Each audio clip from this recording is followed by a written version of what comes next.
जी आजकल social media का बहुत ट्रेंड चल रहा है, तो अपने ठाकुर जी की श्रृंगार करके फिर सोशल मीडिया पे डालना, फिर हजारों कमेंट पढ़ना, इसी में ज़्यादा समय निकल जाता है। एक तो महाराज जी ऐसा हो गया, देखो मेरे लड्डू गोपाल अभी प्रसाद पा रहे हैं, आज तो पूड़ी बना है, आज तो हलवा भी बनाया है, मतलब पूरा पूरा इंडिया को पता। महाराज जी उसमें ऐसे कहते हैं कि इसमें हमारा उद्देश्य है कि सबको मतलब भगवत मार्ग पे हम जोड़ सकें। लेकिन आप देख लीजिए, दूसरे को बचाने के उद्देश्य में कहीं खुद न डूब जाए। एक आए थे, कह रहे थे कि ऐसा फिर अहंकार फील होने लग रहा है कि मैं ज़्यादा बड़ा भगत हूँ और ऐसा करके तो मेरी भक्ति बाधित हो रही है।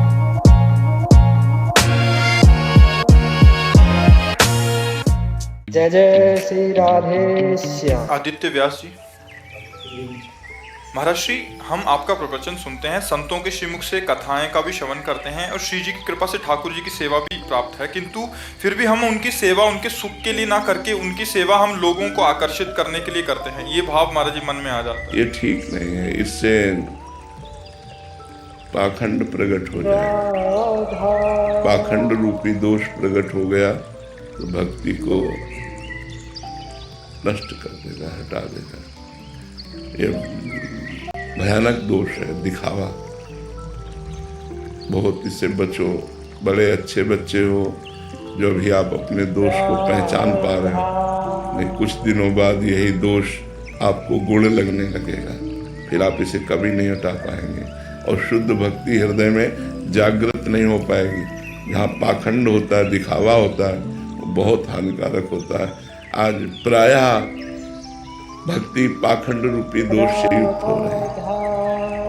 दूसरे को दिखावा करके अपनी वासनाओं की पूर्ति करना, चाहे वो सम्मान की हो या धन की हो, वाहवाही की हो, ये ठीक नहीं, भक्ति में ठीक नहीं है। हम स्वयं भगवान की आराधना कर रहे हैं, कोई देख ले वो बात अलग है, कोई प्रणाम करे वो बात अलग है। हम तो अपने प्रभु को रिझाने के लिए कर रहे हैं। बड़ी अकृपा होगी अगर ये बना रहा। इसको जल्दी से नष्ट कर दो। जहाँ आपको दिखावा लगे बंद कर दो, वहाँ उस समय बंद करके फिर एकांत में करो। मन कहेगा कि नहीं, हम पद गायन करते हैं, 4 लोग सुन रहे, बंद कर दो, नहीं गाना, नहीं सुनाना। एकांत में बैठे गा रहे हैं, 4 लोग सुन रहे हैं, वो बात अलग है। हम 4 लोगों को नहीं सुना रहे हैं, भगवान को सुना रहे हैं। हम ठाकुर सेवा भगवान की प्रसन्नता के लिए कर रहे हैं, अपने आत्म सुख के लिए कर रहे हैं, दिखावे के लिए नहीं कर रहे हैं। अगर भागवतिक क्रिया है और उसका उद्देश्य संसार है तो खास नहीं, और सांसारिक क्रिया है और उद्देश्य भागवतिक है तो खास बात हो गई। इसलिए इसका सुधार करो। अच्छे बच्चे हो, ये कोई अच्छी बात नहीं है। जी आजकल सोशल मीडिया का बहुत ट्रेंड चल रहा है, तो अपने ठाकुर जी की श्रृंगार करके फिर सोशल मीडिया पे डालना, फिर हजारों कमेंट पढ़ना, इसी में ज़्यादा समय निकल जाता है। एक चीज जैसे अपने यहाँ से भी एकांतिक जा रहा है, इसका उद्देश्य क्या है? लोक मंगल। एकांतिक करने का उद्देश्य है लोक मंगल। ठाकुर जी की श्रृंगार आरती भी जा रही ठाकुर जी में, इसका उद्देश्य क्या है? ऐसे श्रृंगार किया जाता है, ऐसे आरती की जाती है। संसार इस मार्ग का अनुसरण करे। हमारा दिखावा उद्देश्य नहीं, अनुसरण करे। उद्देश्य सही हो तो क्रिया दोषयुक्त नहीं होती, और उद्देश्य सही ना हो तो भागवतिक क्रिया भी दोषयुक्त हो जाती है। जैसे ईमानदारी से बच्चे ने बताया कि हम ठाकुर जी का श्रृंगार करते हैं लेकिन दिखावे के लिए, तो बहुत अच्छा भी हृदय है जो अपने दोषों को पकड़ रहा है। तो हम अगर दिखावे के लिए कुछ भक्ति करते हैं तो भगवदानंद की तरफ न ले जाकर संसार की ही पुष्टता करेगी। तो हमें लगता है हम थोड़ी भक्ति करें लेकिन सही करें। अभी तो महाराज जी ऐसा हो गया, देखो मेरे लड्डू गोपाल अभी प्रसाद पा रहे हैं, आज तो पूड़ी बना है, आज तो हलवा भी बनाया है, मतलब पूरा पूरा इंडिया को पता। अच्छा हमको ये बताओ, कोई अपने बच्चे की बाल भोग, राजभोग ये कभी वीडियो बना के डाला है क्या? मैंने अपने बच्चे को कब बाल भोग पवाया, मैंने अपने बच्चे को कब दोपहर का भोजन पवाया, ऐसा कोई डाला है आज तक? क्यों? क्योंकि मेरा बच्चा है,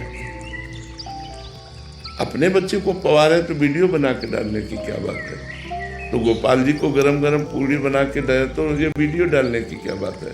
ये तो छुपाने की बात है, छपाने की बात नहीं है। ऐसा जो दिखावा अंदर, बस हम उनसे प्रार्थना करना चाहते हैं जो लोग ऐसा करते हैं कि आप भक्ति कीजिए, आपकी भक्ति प्रशंसनीय हो जाए, सम्माननीय हो जाए भगवान के दरबार में, संसार की बात नहीं। भगवान के दरबार में आपका सम्मान हो, इसलिए आप भक्ति कीजिए, ना कि संसार वाह वाह करे। कुछ चीजें ठाकुर जी की दर्शन कराई जाती हैं, न ठाकुर जी का स्नान, न ठाकुर जी का भोग, ये थोड़ी ना पोशाक पहनाना, ना आभूषण पहनाए। जब सिंहासन में विराजमान है तो आप दर्शन कर लो, आरती कर लो, वो डाल दो, उससे चार लोग दर्शन के ठाकुर जी की प्रतिभाव। लेकिन जो उनकी आराधना है वो थोड़ी दिखाया जाता है कि कैसे कवल पवाया जा रहा है, कैसे क्या किया जा रहा है। जी, उसमें ऐसे कहते हैं कि इसमें हमारा उद्देश्य है कि सबको मतलब भगवत मार्ग पे हम जोड़ सकें। हम वो पहले का, यदि आपकी ऐसी क्षमता है कि आपका लोग अनुकरण करते हैं तो जरूर करना चाहिए, क्योंकि देख करके सुन करके ही लोग अनुकरण करते हैं। लेकिन आप देख लीजिए, दूसरे को बचाने के उद्देश्य में कहीं खुद न डूब जाए। एक आए थे, कह रहे थे कि ऐसा फिर अहंकार फील होने लग रहा है कि मैं ज्यादा बड़ा भगत हूँ और ऐसा करके तो मेरी भक्ति बाधित हो रही है। बिल्कुल सही बात उन्होंने पकड़ी। अगर कहीं भक्ति का ऐसा अहंकार हो गया कि मैं श्रेष्ठ हूँ तो भक्ति ही गई, क्योंकि भक्ति तो अनुभव कराती। तृणादपि सुनी चेन तरोरियु सही सुनना, अमानिना मान देन कीर्तनिया सदा हरि। अपने को सबसे अधम, सबसे तुच्छ अनुभव कराती है, और यदि अपने को श्रेष्ठ अनुभव कराने लगी तो भक्ति की आड़ में अहंकार पुष्ट हो रहा है। हमें लगता है अपनी भक्ति को बचाना चाहिए अहंकार के रोग से, नहीं तो अहंकार आ गया तो भक्ति नहीं रहेगी। धन, विद्या, रूप, कुल, महत्व, यौवन आदि का अहंकार ये भक्ति रहित कर देता है। इसलिए विद्या, रूप, महत्व, कुल, धन, यौवन, अभिमान सट कंटक देखे जहाँ राहे न भक्ति निदान, राहे न भक्ति निदान। स्वांग सम नगर नारी के विषयन हाथ बिकाए ने रिझवन बतारी के। ये महापुरुषों के वचन है। बोले वो भक्त क्या कर रहा है, ये जो सब ऐसे करके विषयन हाथ बिकाए, विषयी पुरुषों के हाथ में बिक जाता है, ना कि रिझवन भरतारी। भरतार कहते हैं हरि को, वो हरि को रिझा नहीं सकता। वो जैसे वैश्या श्रृंगार करती है संसारी पुरुष को रिझाने के लिए, ऐसे वो श्रृंगार करता है संसारी पुरुष को रिझाने के लिए, ना कि भगवान को रिझाने के लिए। आंतरिक वृत्ति को देखना है, हमारी आंतरिक वृत्ति भक्तिमय रहे भगवान के लिए, तभी ठाकुर का भोग पर्दा लगा के किया जाता है। ठाकुर का स्नान पर्दा लगा किया जाता है कि कोई देख ना पावे, है नहीं। हमारे ठाकुर के स्नान की प्रक्रिया, उनके भोग की प्रक्रिया कोई जान ना पावे। देखो, माँ अपने बच्चे को दूध पिलाती है तो पर्दा करके पिलाती है, ऐसे पर्दा करके पिलाती है। अच्छा, भजन ऐसे किया जाता है, एक माला उसके ऊपर कपड़ा ऐसे डाल के कि कोई जान न पावे कि हम भजन कर रहे हैं। जितना गुप्त भजन साधना की जाती है उतना ही प्रकाशित होती है। तो हमें लगता है कि हमारा कोई आंतरिक उद्देश्य प्रदर्शन का ना हो तो हमारी भक्ति सही फल प्रदान करे और हमें भगवान से प्रेम हो जाए।